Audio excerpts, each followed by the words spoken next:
Have you ever stopped to think about the clothes you're wearing right now? I mean, really think about them? Today, we're going on a little adventure. We're gonna dive deep and deconstruct a single thread to uncover the secrets that make our clothes feel the way they do. You know the feeling, right? You're in a store, you see two t-shirts. They look pretty much the same, but you touch one and it's just meh. Then you touch the other one and it's unbelievably soft. Why is that? What's the secret? Well, believe it or not, the answer is hiding in plain sight, right inside the yarn itself. It's like a secret code, and once you learn to read it, you can tell how a fabric is gonna feel before you even touch it. So let's crack this code together. Okay, so our first big secret to softness all comes down to a really interesting relationship between how much a yarn weighs and just how many tiny little threads are packed inside it. So let's look at these two examples. On the left, we've got 100D/144F, and on the right, 100D/96F. The first number, 100D, is exactly the same for both. That means they have the same weight. But that second number, that's where all the magic happens. So what do these letters even mean? Well, D stands for denier. It's just a way to measure weight. 100D literally means that if you unspooled 9,000 meters of this stuff, it would weigh 100 grams.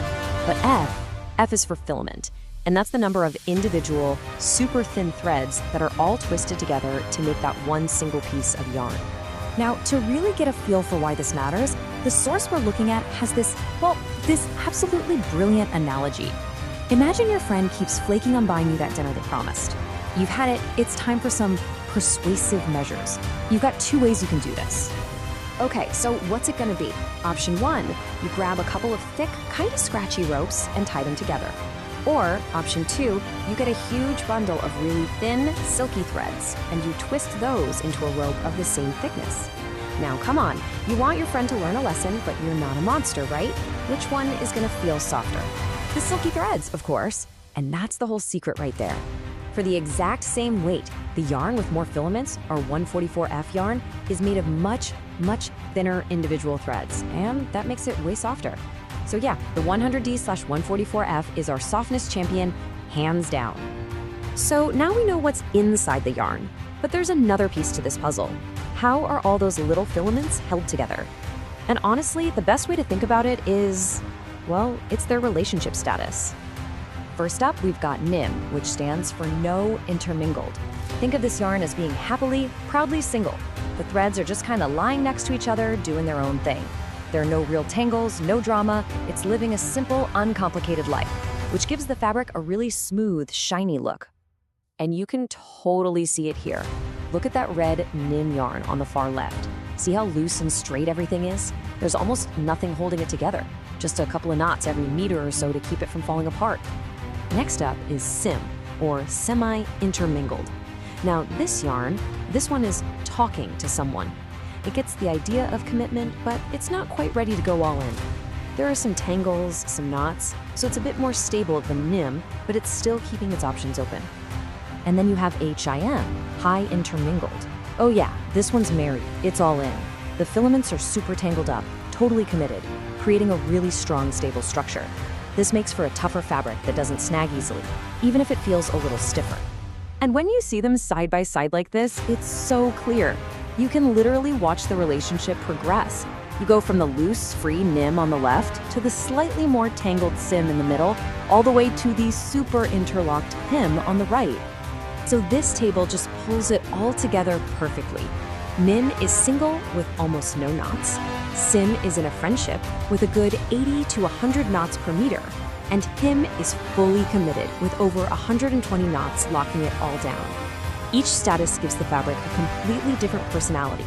All right, so we've got softness down and we've got structure down. Now let's take everything we've learned and use it to decode something a little more flashy. Let's talk about that sparkly yarn, Lurex. At its core, Lurex is basically just a super thin strip of metallic film that gets twisted around a support yarn to make it strong. And depending on what that support yarn is, you get two main types, MX and MH. Let's zoom way in here. This is the whole ball game. On the left, the MX type uses one single thick thread as its support. We call that a monofilament. But on the right, the MH type is twisted around a multi-filament yarn. Sound familiar? Yep, it's made of lots of tiny, thin threads. See where this is going? So now, when you look at a Lorex label and see something like this, it looks like some kind of secret agent password. But here's the cool part.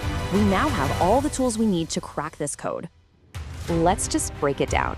That first part, 23 mu, that's just how thick the shiny metallic film is. 1/110th is how wide it is. And that last part, the 2x30D polyester monofilament yarn, well, that's just telling us about the support thread it's wrapped around. Easy, right? Okay, you've been paying attention. You know about softness, you know about yarn structure, you even know how Lorex is made. I think you're ready. It's time for the final exam. All right, here's the big question. Based on everything we've talked about, which one of these Lorex types is softer? Is it MX or is it MH?